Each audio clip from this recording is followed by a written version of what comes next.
जय हिंद दोस्तों, कैसे आप सभी लोग। हेलो स्टूडेंट, आपके अपने चैनल एपीएस एजुकेशन पर आपका हार्दिक स्वागत एवं अभिनंदन है। जैसा कि आप लोग देख रहे हैं, फिजिक्स अर्थात भौतिक विज्ञान का नेक्स्ट टॉपिक बारे में पढ़ेंगे। बहुत इंपॉर्टेंट टॉपिक है और यहाँ से हर एक परीक्षा में प्रश्न बनता ही है। तो इससे पहले हम फिजिक्स के ये सारे इंपॉर्टेंट टॉपिक कवर कर चुके हैं, किस सहायता से, प्रयोग की सहायता से, एग्जाम्पल की सहायता से समझाऊंगा। पूरे टॉपिक को अच्छे से समझेंगे और लास्ट में इसका क्वेश्चन भी कवर करेंगे। मैं आपको समझाऊंगा कि आखिर इस फ्लेमिंग के नियम का उपयोग किया क्यों जाता है। आपको सबने ये तो पढ़ाया होगा कि फ्लेमिंग का नियम है क्या, बाएं हाथ की उंगली से ये देख लीजिए, दाएं हाथ की उंगली से ये पता चल जाएगा, पर आखिर इस नियम का उपयोग होता क्यों है ये भी हम देखेंगे। चलिए बिना देरी किए हुए वीडियो को शुरू करते हैं। तो चलिए वीडियो की शुरुआत करते हैं। तो सबसे पहले इसका बेसिक जान लेते हैं कि आखिर फ्लेमिंग का नियम है क्या, दिया किसने। तो नाम से क्लियर है, फ्लेमिंग। जॉन एम्ब्रोस फ्लेमिंग ने यह नियम दिया था। इनका पूरा नाम याद रखिएगा, जॉन एम्ब्रोस फ्लेमिंग। तो जॉन एम्ब्रोस फ्लेमिंग ने 19वीं शताब्दी के अंत में विद्युत जनरेटर में विद्युत धारा की दिशा या विद्युत मोटर में गति की दिशा का पता लगाने के लिए कुछ नियम दिए थे। तो इसमें दो चीजें आ रही हैं, एक तो क्या आ रहा है, एक तो विद्युत जनरेटर आ रहा है, देखिए इलेक्ट्रिक जनरेटर, और एक आ रहा है इलेक्ट्रिक मोटर। तो इलेक्ट्रिक जनरेटर में विद्युत धारा की दिशा और इलेक्ट्रिक मोटर में विद्युत धारा की दिशा या गति का पता लगाने के लिए फ्लेमिंग ने यह नियम दिया था। तो इलेक्ट्रिक मोटर के लिए फ्लेमिंग के बाएं हाथ का नियम का उपयोग किया जाता है और इलेक्ट्रिक जनरेटर के लिए फ्लेमिंग के दाएं हाथ के समीकरण का उपयोग किया जाता है। तो ये कुछ बेसिक चीजें हैं जो आपको पता होनी चाहिए। आगे इस नियम के बारे में पढ़ेंगे, पर आप ये याद रखिएगा कि फ्लेमिंग के जो बाएं हाथ का नियम है ना, ये इलेक्ट्रिक मोटर के लिए उपयोग किया जाता है, और जो दाएं हाथ का नियम है ये इलेक्ट्रिक जनरेटर के लिए उपयोग किया जाता है। कई बार पूछ लिया जाता है कि जो फ्लेमिंग के बाएं हाथ का नियम है इसके लिए उपयोग होता है, तो इलेक्ट्रिक मोटर के लिए, जो दाएं हाथ का नियम है ये इलेक्ट्रिक जनरेटर के लिए। तो इस नियम को पढ़ने से पहले मैं आपको समझाता हूँ कि इस नियम का उपयोग होता क्यों है। तो इससे पहले तो आप ये समझिए, ये प्रयोग देखिए। तो इसमें एनिमेशन की सहायता से मैं आपको समझाता हूँ कि अगर कोई चालक है, चालक यानी कि जिसमें से करंट का फ्लो हो सके, एक चालक है, इसमें से अगर हम करंट का फ्लो करें तो इसमें करंट का फ्लो करने पे क्या होता है कि इसका भी एक चुंबकीय क्षेत्र पैदा होता है। जैसे पिछले वीडियो में हमने क्या पढ़ा था, चुंबक के बारे में पढ़ा था कि कोई भी अगर चुंबक है, चुंबक की अपनी एक मैग्नेटिक फील्ड होती है ना, चुंबकीय क्षेत्र होता है। चुंबकीय क्षेत्र यानी कि इतने दायरे में अगर कोई भी वस्तु को हम लाएं वो चुंबक उसको अपनी ओर आकर्षित कर लेगा। पिछली वीडियो में मैंने एनिमेशन की सहायता से आपको समझाया था। तो उसी प्रकार अगर कोई तार है तो उसमें अगर हम करंट का फ्लो करें, विद्युत धारा को इसमें गुजारें इसमें से, तो इसका भी अपना एक चुंबकीय क्षेत्र होता है। तो कंपास में डिफ्लेक्शन पैदा होती है। जैसे देखिए तार को इसमें से टच किया तो इसमें करंट का फ्लो हुआ, तभी हमें यहाँ कंपास में डिफ्लेक्शन देखने को मिली, यानी कि इसमें चुंबकीय क्षेत्र पैदा हुआ, और जैसे करंट का फ्लो हटा दिया चुंबकीय क्षेत्र गायब हो जाता है। इससे हमें ये पता चलता है कि किसी भी चालक में से अगर विद्युत धारा का प्रवाह किया जाए तो उसमें भी एक चुंबकीय क्षेत्र पैदा होता है, उसका भी एक चुंबकीय क्षेत्र होता है। यहाँ से आप ये समझ गए। अब अगले प्रयोग से हम समझते हैं कि फ्लेमिंग ने ये नियम दिया क्यों। तो बाएं हाथ का नियम है या दाएं हाथ का नियम है, आगे हम देखेंगे, पहले बाएं हाथ का नियम देख रहे हैं। इस प्रयोग से हम समझते हैं कि फ्लेमिंग ने बाएं हाथ का नियम जो दिया है उसका कारण क्या है, यानी उसे हमें पता क्या चलता है। बाएं हाथ का नियम आगे हम देखेंगे, और वो दिया उसे पता क्या चलता है। यहाँ पर दो फिगर आपको देखने को मिलेंगे, ये पहला फिगर है और ये दूसरा फिगर है। तो इसमें आपको क्या देखने को मिलेगा, तो पहले आप समझ लीजिए इस फिगर में दिया क्या है, एक बैटरी है, ये स्विच है, और स्विच से आप देखेंगे ये क्या, एक तार है। तार को इस रोड से लटकाया गया है, और यहाँ पर ये जो आप देख रहे हैं यही तार है, इसको चुंबक के बीच में से गुजारा गया। जैसे चुंबक है ना, चुंबक का उत्तरी ध्रुव है, ये चुंबक का दक्षिणी ध्रुव है, इसके बीच में से तार जा रही है।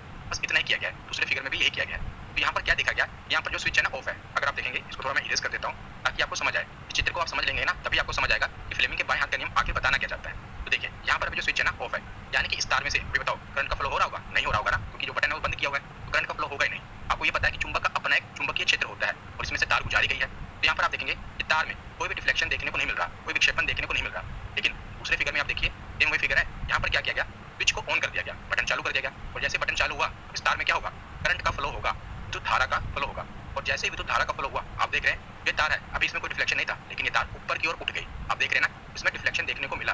तो ऐसा डिफ्लेक्शन देखने को क्यों मिला, क्योंकि जो चुंबक होता है, चुंबक का अपना एक चुंबकीय क्षेत्र होता है, और जब इसमें तार में से विद्युत धारा का प्रवाह हुआ तो इसमें भी अपना एक चुंबकीय क्षेत्र है। दोनों के चुंबकीय क्षेत्र आपस में टकराए, इससे क्या हुआ, तार में डिफ्लेक्शन देखने को मिला। ऐसे समझिए जैसे चुंबक है, चुंबक के अपना एक चुंबकीय क्षेत्र है, इसकी एक पावर है। अभी तार में से करंट का फ्लो नहीं हुआ था, तो तार उसके पास थी। जैसे इसमें करंट का फ्लो हुआ, इसमें भी चुंबकीय क्षेत्र पैदा हुआ, दोनों के चुंबकीय क्षेत्र आपस में टकराए और जो ये तार ऊपर की ओर उठ गई, यानी इसमें डिफ्लेक्शन देखने को मिला। आप समझ गए ना। तो यही यहाँ पर लिखा हुआ है कि चालक तार में विद्युत धारा का प्रवाह करने पर विद्युत धारा का चुंबकीय क्षेत्र और चुंबक का चुंबकीय क्षेत्र आपस में टकराता है। इस कारण विद्युत धारा में विक्षेपण यानी कि डिफ्लेक्शन देखने को मिलता है। यहीं पर फ्लेमिंग का नियम आया। तो इस प्रयोग से फ्लेमिंग ने तीन नियम बताए। कौन कौन से, पहला तो एक ये कि जो ये इलेक्ट्रिक करंट है, विद्युत धारा की जो डायरेक्शन है इस तरफ से हो रही है, जरूरी नहीं है ना कि इसी तरफ से हो, इस तरफ से भी तो हो सकती है। तो जो इलेक्ट्रिक करंट है ये दिशा पता लगाने के लिए पहला एक तो ये पता लगाना है। दूसरा जो ये चुंबक है, इसका चुंबकीय क्षेत्र किस तरफ पैदा होगा। अभी तो इस तार को इसने इस ऊपर उठाया, ऊपर की तरफ उठाया, हो सकता है इसको अंदर की ओर खींच ले, ये कब होगा, तो इसका चुंबकीय क्षेत्र पता करने के लिए। तो क्या होगा, चुंबकीय क्षेत्र आगे हम पढ़ेंगे, बस मैं जो बोल रहा हूँ यहाँ पर चुंबकीय क्षेत्र लग नहीं रहा है, पर चुंबकीय क्षेत्र है ये, चुंबकीय क्षेत्र को पता करने के लिए। और तीसरा इस पे जो फोर्स लग रहा है, बल लग रहा है, तीनों चीजों को, एक तो जो चुंबकीय क्षेत्र इसका पैदा हो रहा है, एक जो इस पे बल लग रहा है, और जो एक विद्युत धारा है इसका जो प्रवाह हो रहा है किस डायरेक्शन में हो रहा है। तो तीन चीजें पता करने के लिए फ्लेमिंग ने नियम दिया है। ये मैंने आपको प्रयोग से समझा दिया। मैं डायरेक्ट आपको ये भी बता सकता था कि फ्लेमिंग ने जो बाएं हाथ का नियम दिया है किस उंगली से क्या पता चलता है। इस प्रयोग से आपके दिमाग में ये पता चल गया ना कि आखिर फ्लेमिंग ने नियम दिया क्यों, इसका प्रयोग है। तो अब हम देखते हैं फ्लेमिंग के बाएं हाथ का नियम। तो तीन चीजें हमें पता चलेंगी, क्या क्या, एक तो डायरेक्शन ऑफ फोर्स, बल किस ओर लग रहा है, एक मैग्नेटिक फील्ड चुंबकीय क्षेत्र के बारे में, और एक विद्युत धारा की डायरेक्शन के बारे में। ये जो करंट है इसका डायरेक्शन कहाँ पर है। तो तीन डायरेक्शन हमें पता चलेंगे, एक बल का, एक चुंबकीय क्षेत्र का और एक विद्युत धारा का। और हमें एक चीज़ दी होती है या तो दो चीज़ दी होती है और हमें तीसरी चीज़ पता करनी होती है। हमें अगर एक भी चीज़ पता हो ना, जैसे मान लो हमें विद्युत धारा की डायरेक्शन पता हो, तो बाकी तो डायरेक्शन आराम से पता कर सकते हैं। तो इस नियम से हम आसानी से पता कर सकते हैं कि मैग्नेटिक फील्ड की डायरेक्शन क्या होगी और विद्युत धारा की डायरेक्शन क्या होगी। देखिए, फ्लेमिंग के बाएं हाथ के नियम के अनुसार यदि हम अपने बाएं हाथ के अंगूठा, तर्जनी कौन सी होती है, जो ये फोर फिंगर होती है ना आपकी, ये तर्जनी होती है, ये वाली, यह तर्जनी और मध्यमा यानी कि मिडिल फिंगर, जो बीच वाली उंगली होती है, इसे मध्यमा कहते हैं। तो मध्यमा को एक दूसरे के लंबवत रखें, लंबवत यानी कि 90 डिग्री के एंगल पर रखें। तो जो अंगूठा होता है ना, ये हमेशा चालक के द्वारा अनुभव किए गए जो उसका बल है, फोर्स की डायरेक्शन को बताता है।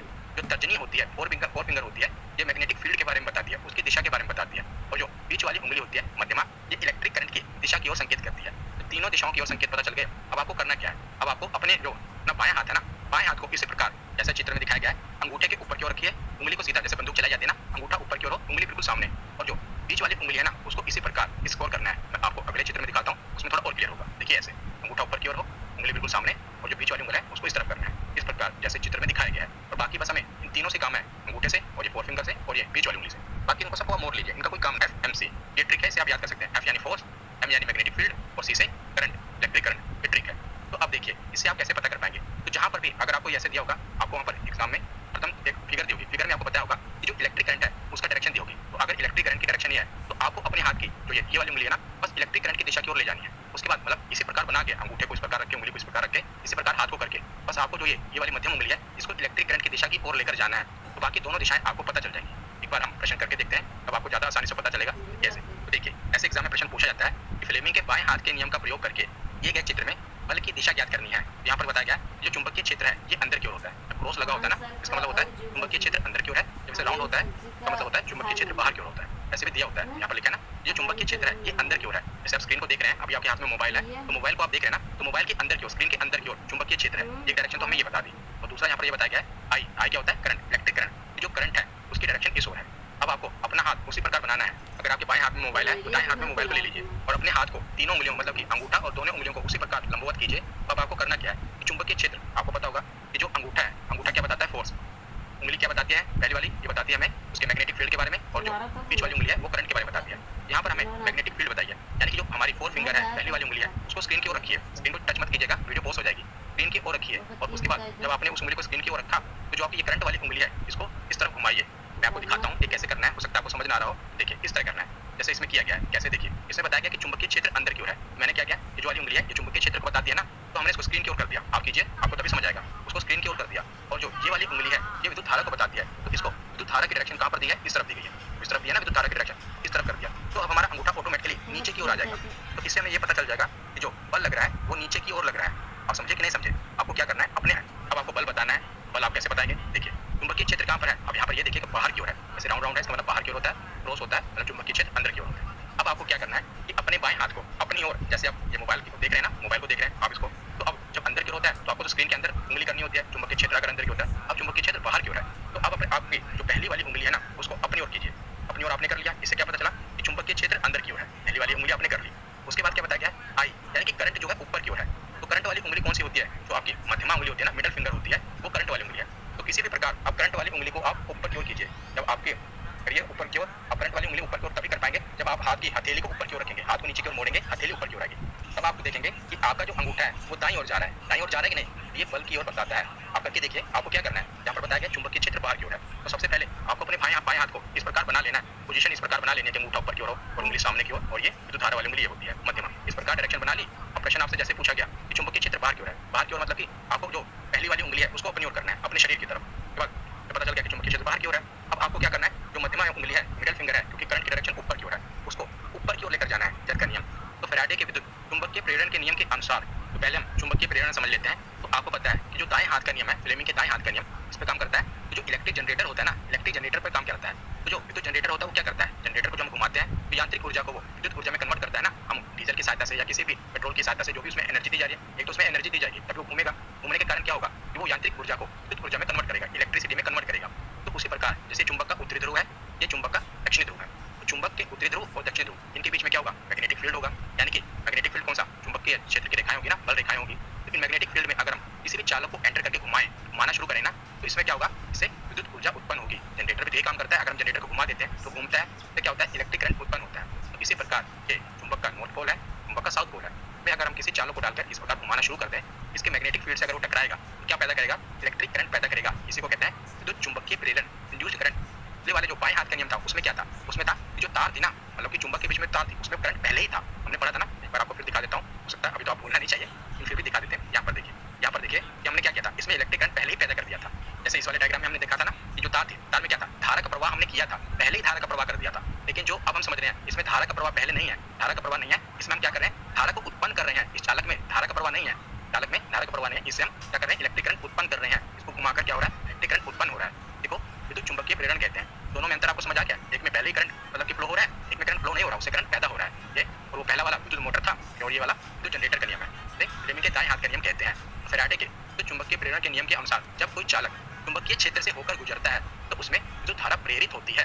देखो, जब कोई चालक यानी कोई भी तार जिसमें धारा का प्रवाह हो, चुंबकीय क्षेत्र से, चुंबकीय क्षेत्र मैग्नेटिक फील्ड नॉर्थ और साउथ पोल चुंबक का, उसमें से होकर गुजरता है तो क्या होता है? विद्युत धारा प्रेरित होती है, उत्पन्न होती है। और प्रेरित धारा की दिशा निर्धारित करने के लिए फ्लेमिंग के दाहिने हाथ का नियम उपयोग किया जाता है। प्रेरित जो धारा है इसी की दिशा को निर्धारित करने के लिए कि किस ओर ये बहेगी, फ्लेमिंग के दाहिने हाथ का नियम उपयोग किया जाता है। फ्लेमिंग के दाहिने हाथ के नियम के अनुसार यदि हम अपने दाहिने हाथ के अंगूठे, तर्जनी और मध्यमा को एक दूसरे के लंबवत व्यवस्थित कर दें, जैसे हमने बाएं हाथ में किया था ना, सेम उसी प्रकार दाहिने हाथ में करना है। जैसे हमने बाएं हाथ में अपने अंगूठे और उंगलियों की पोजीशन बनाई थी, उसी प्रकार दाहिने हाथ में भी अंगूठा ऊपर की ओर, उंगली बिल्कुल सामने, और ये जो फिंगर है इसको इस प्रकार करेंगे तो आपका ये नियम लागू होगा। तो इसमें क्या होगा कि जो अंगूठा होगा ये चुंबकत्व के सापेक्ष चालक की गति की दिशा, जिसे हमने पीछे बल कहा था ना, आप इसको बल भी समझ लीजिए, पर यहाँ पर आप गति समझिएगा। ये गति को बताता है, जो घूम रहा है ना उसकी गति, मोशन की दिशा किस ओर है।